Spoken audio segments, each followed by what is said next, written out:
Hello, YouTubers. There's something I want to tell you, and it has to do with vintage audio equipment. Equipment that came around in the 1970s. I mean, there's obviously older audio equipment, but I think the 70s was really the peak of what you would call the vintage era here in 2022. So, in the screenshot here, we're looking at a couple of pieces of vintage equipment. There's a turntable just below the TV, and that's a Thorens TD-125 Mark II, a very high-end turntable. And on the bottom shelf below it is a Pioneer SX1250, which is playing some music right now, and hopefully I don't get slammed for it. To its left is a power amplifier. It's a Carver M400T, which stands for transfer function, and that's good for about 200 watts per channel at very low distortion and across the entire frequency range of human hearing. And then to its left is a graphic equalizer that's in the same series, produced at the same time as the Pioneer SX1250.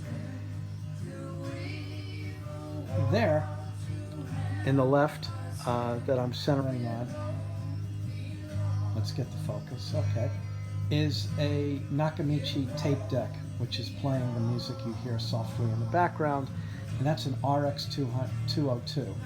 That's a two-head deck, but it really produces fine sound. I think it's hard to imagine that a three-head deck would sound much better.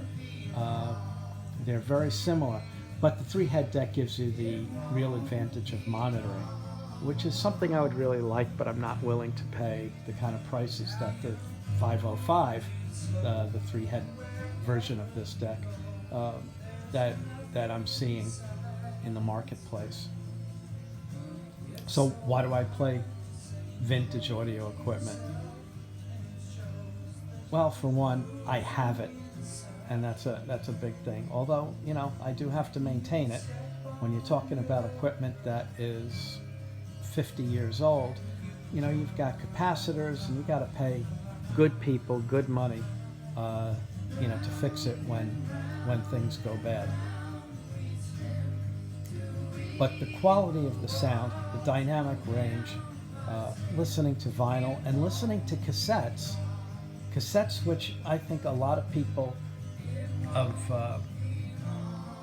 this generation would think, it's like, why would you listen to that? The sound quality is so bad.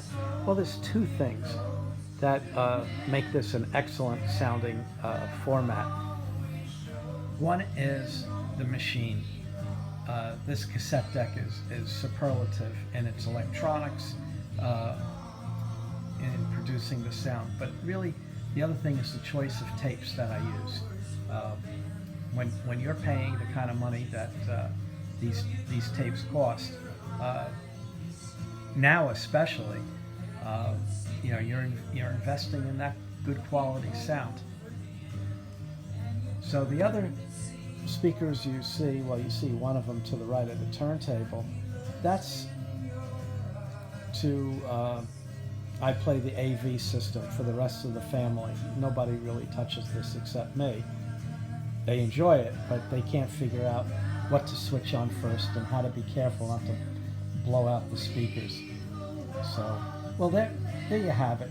If I say too much more, I'll be stumbling. I hope you can appreciate it. One of the reasons why I'm really not playing music so that you can hear how good it sounds is you can't do that over a phone and over the internet.